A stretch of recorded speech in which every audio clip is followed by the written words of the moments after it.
Hi party people, today we're going to talk about why day of coordination does not actually exist.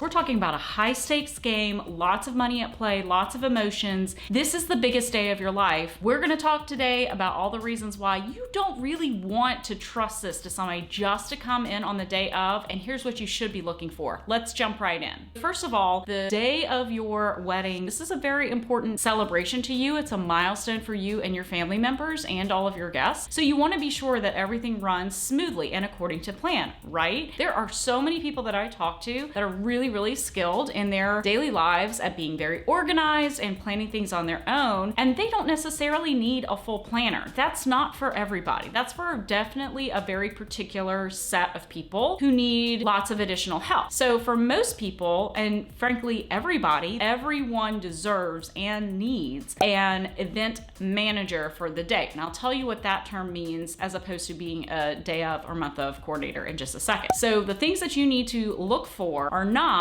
a quote day of coordinator. A lot of clients will ask me when they're on the phone interviewing different people, well, I think I just need somebody to come in on the day and just execute everything that I've planned. I'm here to tell you why that is not a good idea and what you should be looking at instead, because if that's what you wound up with, you're going to end up being very disappointed, and that's not good. This is a high stakes game and we really want to make sure you're getting the most value for your dollar. Stick with me till the end and I'm going to give you all the information you need to know and getting the most out of the person that's going to be in charge of what's the biggest day of your life. Let's get to it. So first, you really want to risk everything on one person coming in the day of your event. You hand them everything that you've planned, maybe a binder full of documents, timelines that you've created, just to walk in and set everything up on the day at your ceremony or your reception or both. There's a lot that you have spent over the course of a year planning all of the details, all of the ins and outs of what you want this event to be. I'm telling you, it is impossible to expect one person to come in on the day of your event and be able to absorb all the information you have spent the better part of a year planning on your own to execute everything the way that you expect it to be executed. It's just not possible. It's not going to happen. In order to avoid the inevitable disappointment of hiring somebody just to come in on the day of and understand everything the way that you do, I'm going to tell you things that you need to look for in a event manager that are going to result in better organization, more peace of mind on your end, and an overall wonderful experience for both you and your guests throughout the course of the event. So here's what you actually need. You need somebody who's going to be there and give you really good advice throughout the planning process. Even if they come in closer to the date, say a month out or 6 weeks out, this is the amount of time that you actually are going to be able to communicate with your coordinator or event manager exactly what it is that you want to be sure they execute on your behalf. You can't be in two places at once. That's just the name of the game. So you will have to be in position of being the guest of honor. You've got to be the star of the show. You can't physically be there and mom, your cousins, your best friend, this is not really their job. They have enough to do being there to support you throughout the day, getting hair and makeup done, getting dressed. They can't be running the show over at the venue space. So you have to designate somebody, a non-emotionally involved third-party representative, to be there for you on your behalf. And in order to make sure that they do everything that you have planned and what you expect, you have to communicate with them ahead of time. That means talking to them about all of the plans that you have made, all of the vendors that you have booked, the ideas that you have about the flow. And ideally, what you're talking to your coordinator or your event manager about are things that they are experienced in. That's right, you don't need some Susie off the street to come in on the event day just to set up some things and walk away. You actually need somebody that has experience doing this, somebody who's seasoned, who's been there, done that, who has literally gone through some of the worst event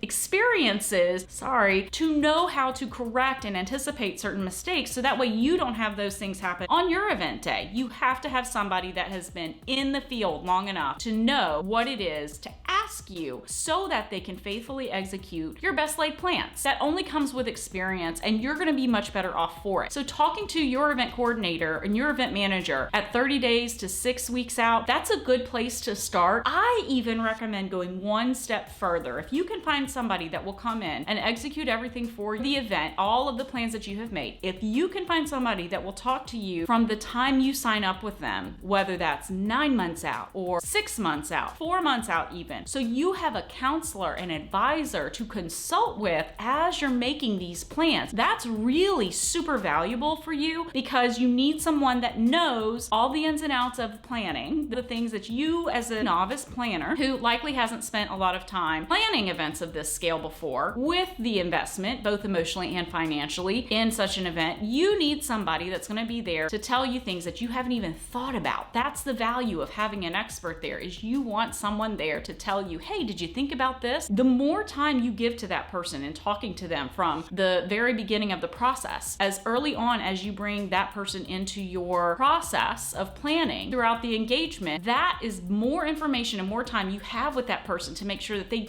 faithfully understand all of the things that you're planning, because it's such a big day. Communicating with somebody way in advance, 30 days, 6 weeks out is a great place to start, but the sooner the better. Really, if you can get that person as soon as you sign on to be a sounding board for you throughout the planning process, that, my friends, is really where the rubber meets the road. That's what you really should be looking for. They should be setting you up for success from day one. You're really going to love that. The second thing that you really need to look for also comes with a seasoned planner is a person that understands where you're having your special event. You need to be sure that you're communicating with somebody that knows the vendors and can make faithful vendor recommendations to you. It's very difficult these days. I know a lot of you are probably looking online, Google searching, going on profiles of big publications and trying to find out what vendor is going to be great for you. Every single one of these categories is literally flooded with people that are paying for profiles, and it's hard for you to know who's good and who's great, who's reliable, who has a really great reputation and who doesn't. There are so many people in this business. It's just saturated. Photography, catering, planners. Hello. There are simply so many people in every given category, and for the end user, for you guys, it's really hard to know who you can rely on to show up and do a good job. So you need to whittle that list down. How do you do that? You need someone on board that you can trust and rely on to give you faithful vendor recommendations. In our position as planners, we are at the top of the food chain, so to speak. We have seen everything come through on contracts for our planning clients and for our event management contracts. So we understand who can do a really great job for your photo booth, for example. Maybe we had an experience where a client booked somebody that we didn't recommend. That person showed up late, setup was terrible, they wouldn't answer our phone calls. All of these things are no good. So it's really helpful for you to have a resource in your event manager or your coordinator or planner to be able to tell you who is good and who's great on all of the different vendors that you're going to book. Even if you think you already know who you want or you've already booked somebody, you need someone to give you advice on who your vendor team should be. And that's really, really valuable to you. You need vendors that know what they're doing, that understand all the time sensitivities of the event day, that show up, do a professional job, are licensed and insured, two very important things, because your wedding day is a really, really important day. You're going to remember it for the rest of your life. You want to be sure that the team of vendors you have on board are really skilled at what they do. That doesn't mean expensive. That means they understand how this should happen, delivering the best service and the best product that they can possibly deliver to you. That's the team of vendors that you want to build for yourself. Number 3, someone that understands the time sensitivities of the event day. You need people on your team that understand how this works, that understand you have to get out the door and go on to the next thing so you can be on time. The important thing here is your vendor team need to be a group of people that collectively understand all of the time sensitivities that you're undergoing for your event day so that they can work appropriately, and that's going to give you the biggest and best results for your event. This is why day of coordination just doesn't exist. You can't expect somebody to come in and show up the day of the event and given all the information that you just hand over to them to be able to execute everything that you have in your mind or have in your head, or read all of the contracts. Maybe you don't have all your contracts together. Maybe there's some information you overlooked giving to them, and that's okay too. Happens all the time. It is impossible to be able to hand this over to one person and say, my day's going to happen exactly the way that I picture it will in my